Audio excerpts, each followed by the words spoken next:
안녕하세요. 한 주간 우주항공 관련된 소식들 다뤄보도록 하겠습니다. 우주주에 다시 공포가 왔다? 이번 주 우주항공 섹터는 좋은 스토리보다 돈과 일정이 더 중요하다는 걸 보여준 한 주였습니다. AST 스페이스 모바일은 10억 달러 전환사채를 꺼내들면서 시장에 큰 충격을 줬습니다. 우주주에 똥을 좀 뿌렸죠. 스페이스X는 스타쉽 발사 직전 자동 중단이 나오면서 기대를 꺾었습니다. 그래서 장중에는 그 기대감으로 좀 올라가다가 이거 발사 직전 자동 중단 어쨌든 실패하고 연기됐으니까 그거에 따라서 실망 하락이 나왔습니다. 로켓랩도 개별 신규 악재보다 섹터 조정 영향 속에 흔들렸습니다. 오늘은 ASTS 전환사채를 깊게 파고 왜 우주주 전체가 같이 밀렸는지 핵심만 정리해보겠습니다. 우선 가장 중요했었죠. AST 스페이스 모바일 10억 달러 전환사채입니다. 왜 시장이 이렇게 세게 맞았나 보자면 ASTS는 7월 15일 2034년 만기 10억 달러 규모 전환사채 발행을 발표했고 같은 날 조건도 확정했습니다. 금리는 연 1.625%, 굉장히 좋은 조건을 받았습니다. 초기 전환 가격은 79.57달러, 최초 매수자에게는 추가 1억 5천만 달러 매입 옵션도 부여했습니다. 회사는 순조달액 약 9억 8,360만 달러 중 약 9,690만 달러를 캡트콜에 쓰고 나머지는 성장 투자, 추가 발사 접근 확보, 제3자 발사체 의존 완화를 위한 제휴 인수 가능성에 쓰겠다고 밝혔습니다. 이 캡트콜은 이제 희석에 대한 어느 정도 상한선을 잡아두는 보험 같은 겁니다. 희석 우려를 위한 방어막 같은 거예요. 여기서 중요한 건 이 자금 조달이 단순 생존용처럼 보이지 않았다는 점입니다. ASTS는 8K 공시에서 6월 30일 기준 현금 및 제한현금이 약 27억 2,300만 달러라고 밝혔고 동시에 블루버드 위성 약 45기 배치 목표 시점을 27년 초로 적었습니다. 이것도 이제 시장에서 좀 충격이었죠. 즉 시장은 현금이 없어서 급하게 돈을 빌린다 보다 생각보다 더 큰 자본이 필요하고 생각보다 일정이 뒤로 밀릴 수 있다는 신호를 읽었습니다. 27년 초로 밀린 것도 다음 소식에서 보겠지만 이 블루버드 원래 26년 말까지 이제 45기에서 65기 배치한다는 마일스톤이 있었습니다. 그게 이제 밀렸다고 보시면 됩니다. 쉽게 말하면 전환사채는 지금은 빚으로 돈을 빌리되 나중에 조건이 맞으면 주식으로 바꿀 수 있는 채권입니다. 그래서 회사 입장에선 싸게 큰 돈을 마련할 수 있지만 기존 주주 입장에선 미래이석 가능성과 전환 차익 거래로 인한 단기 매도 압력을 걱정하게 됩니다. 여러 매체에서도 이번 급락 배경으로 희석 우려, 전환 차익 거래 압력, 추가 발사 접근권 확보 필요성을 함께 짚었습니다. 시사하는 바는 핵심은 우주통신 인프라 사업이 시장 기대보다 훨씬 많은 자본과 발사 슬롯을 먹는 사업이라는 점이 다시 드러났다는 데 있습니다. 특히 회사가 공식적으로 추가 발사 접근권 확보와 수직 통합을 위한 파트너십 인수 가능성을 언급했다는 건 우주통신 경쟁의 병목이 기술만이 아니라 발사체 공급망과 궤도 접근권이라는 뜻으로 볼 수 있습니다. 리스크로는 희석 가능성, 전환 차익 거래에 따른 단기 주가 압박, 블루버드 배치 일정 지연 가능성, 추가 자본 지출 확대, 발사 파트너의 의존 리스크가 남아 있습니다. 또 일본 라쿠텐 관련 최대 1,480억엔 보조금 프로젝트는 아직 합작법인 확정도, 정부 자금 확정도 끝난 상태가 아닙니다. 모니터링 해볼 것은 다음 체크포인트로 블루버드 11, 12, 13 발사 일정, 45기 배치 시점 유지 여부, 추가 1억 5천만 달러 옵션 행사 여부, 실제 발사 접근권 확보 방식, 라쿠텐 합작법인 및 일본 보조금 확정 여부입니다.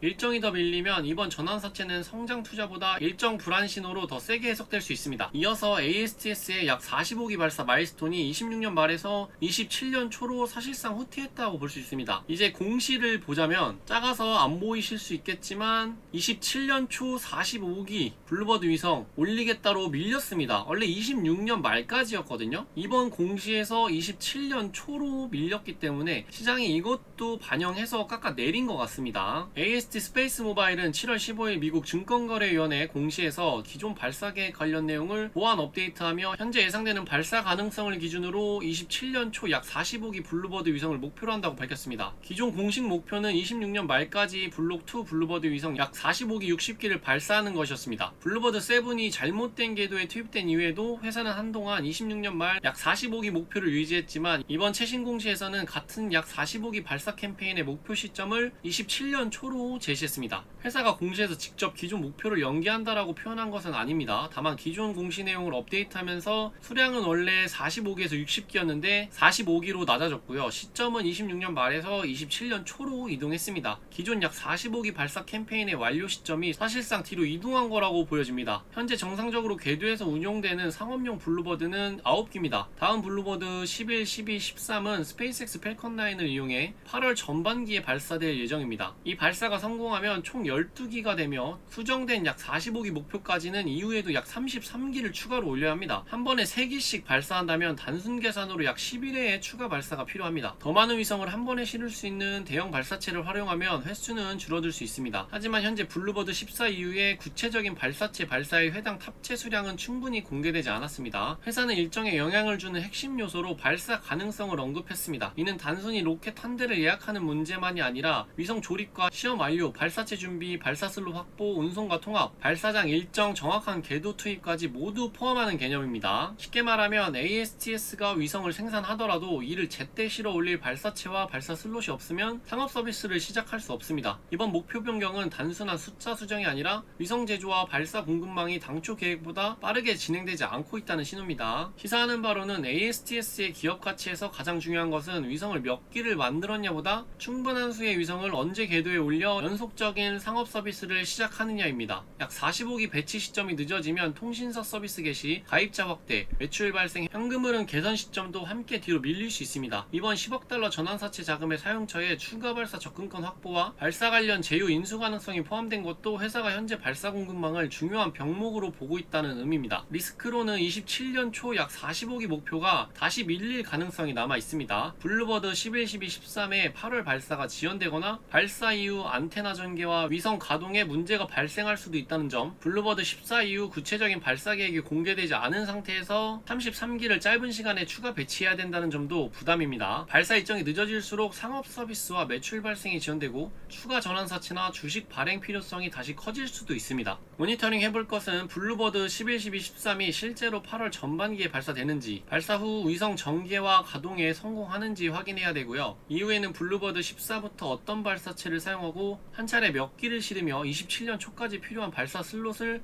실제로 확보했는지가 중요합니다. 다음 실적 발표에서도 약 45기 목표를 유지하는지, 초기 상업 서비스 개시 시점이 추가로 밀리는지도 확인해봐야 합니다. 다음은 스페이스X의 스타쉽 13차 시험비행 1차 시도 자동 중단, 우주 최강자도 실행 리스크가 남아있다는 것을 보여줬습니다. 7월 16일 스페이스X의 스타쉽 13차 시험비행 1차 시도는 발사 직전 자동 중단됐습니다. AP에 따르면 33개의 엔진 중 4개가 점화 기준을 충족하지 못했고 시스템이 자동으로 전체 엔진을 셧다운했다고 해요. 이후 일론 머스크는 2개 엔진 교체 후 다음 주 초 재시도를 언급했습니다. 저도 이날 이거 보고 있었거든요. 생중계로 보고 있었는데 이제 발사 이렇게 했는데 하고 안 돼서 중단됩니다 하고 끝났습니다. 그래서 발사하고 발사가 왜 안 됐지 했는데 저 엔진에 문제가 생겨서 중단됐었거든요. 그래서 조금 허무했는데 주가도 역시나 그거에 반응하더라고요. 쉽게 말하면 이건 폭발 사고보다는 안전장치가 작동한 발사 직전 중단에 가깝습니다. 그래도 시장 입장에서는 스타쉽도 결국 일정과 엔진 리스크에서 자유롭지 않다는 사실이 다시 부각됐습니다. 안 그래도 시장이 안 좋은데 이런 것까지 부각되면서 우주주 전반의 하락 압력으로 작용했습니다. 스페이스컴 역시 이번 시도가 엔진 점화 문제로 중단됐고 제시도 목표가 다음 주로 넘어갔다고 전했습니다. 시사하는 바로는 스페이스X는 우주산업의 기준점입니다. 그래서 스타쉽 일정이 밀리면 단순히 스페이스X만의 문제가 아니라 재사용 대형 발사체 상업화 속도, 스타링크 차세대 위성 배치 기대, 우주산업 밸류에이션 전체에도 영향을 줍니다. 이번 주 우주주 조정에서 스페이스X 이슈가 분위기를 더 차갑게 만든 이유이기도 합니다. 원래도 안 좋았는데 이거 이후로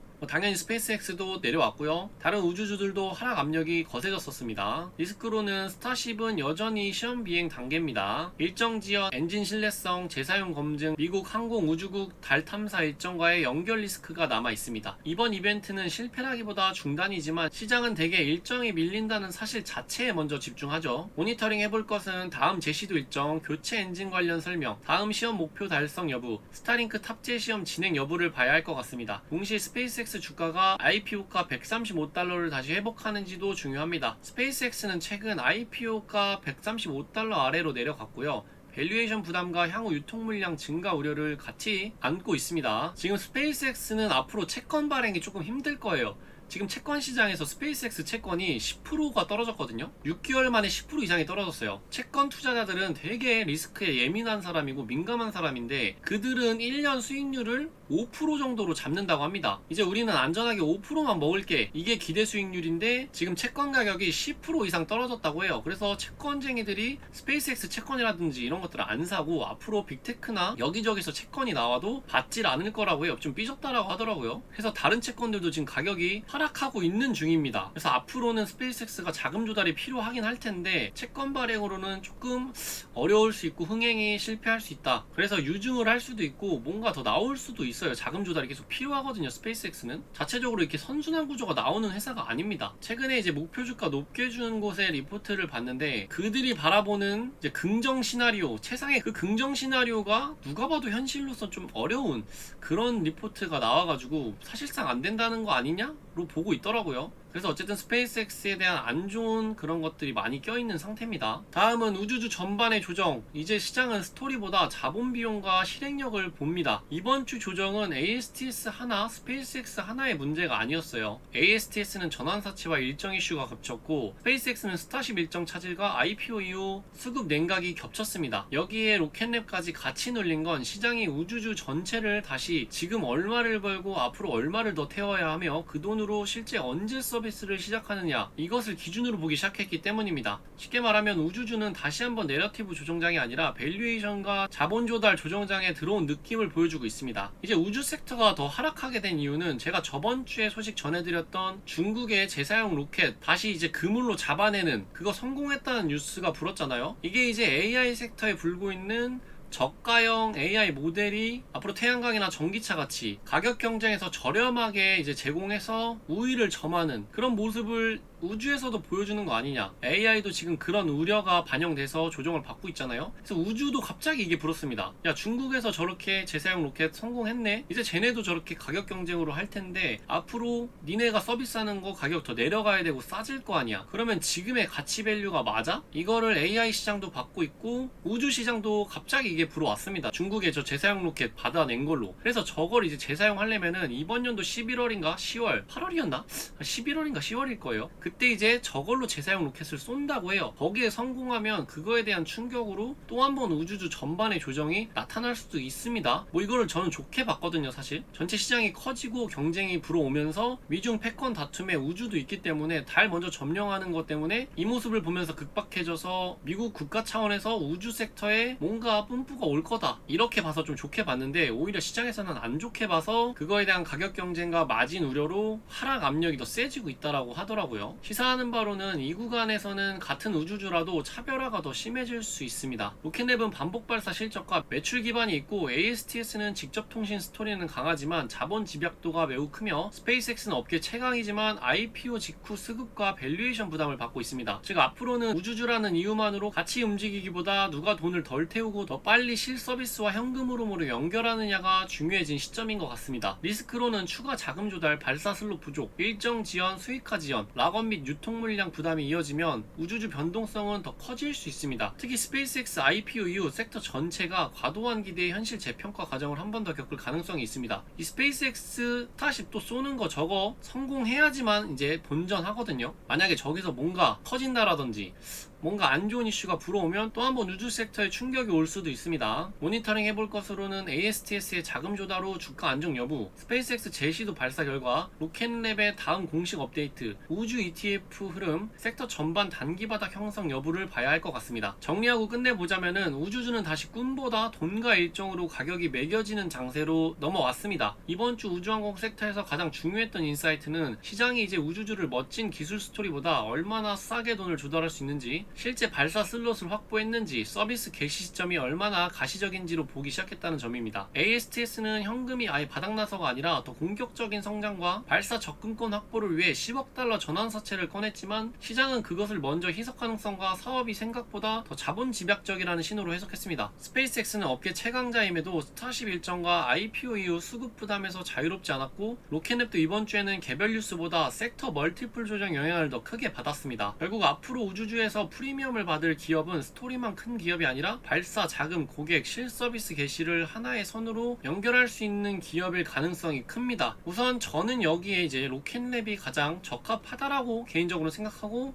제가 투자하고 있는 건 뭐 다들 아시죠? 그래서 각자 투자하고 있는 우주주를 이런 식으로 연결해서 이게 지금 내가 투자하고 있는 우주주에 적용이 되는지, 아니면 뭔가 불안한 것이 있고 이거 외에 내가 생각하는 다른 해자라든지 연결해 볼 수 있는 것들을 연결해서 내가 투자하고 있는 회사의 매력도라든지 해자성이라든지 내 투자 근거 시나리오를 다시 재검토해 보는 것도 좋지 않나 생각합니다. 좀 더 자세한 얘기는 이제 멤버십에서 다뤄보겠고요. 오늘 영상은 여기까지입니다. 우주 섹터에 투자하고 계시다면 구독과 좋아요, 댓글 많이 부탁드리겠습니다. 감사합니다.